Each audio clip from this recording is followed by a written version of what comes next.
સ્વર્ગમાં અટવાયા 20 પાલનપુર વાસીઓ। વરસાદી આફતમાં ફસાયેલા યાત્રિકોને બચાવવા માટે જિલ્લા કલેક્ટરે શરૂ કરી કવાયત।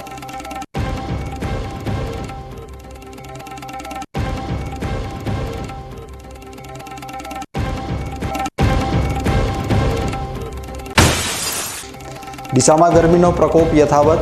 એક દિવસમાં તાપમાન 2.1 ડિગ્રી વધી પહોંચ્યું 39.7 ડિગ્રીએ।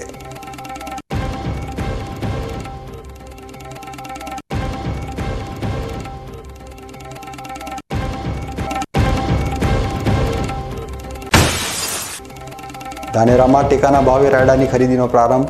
મર્યાદિત જથ્થાને લીધે ખેડૂતો ચિંતિત।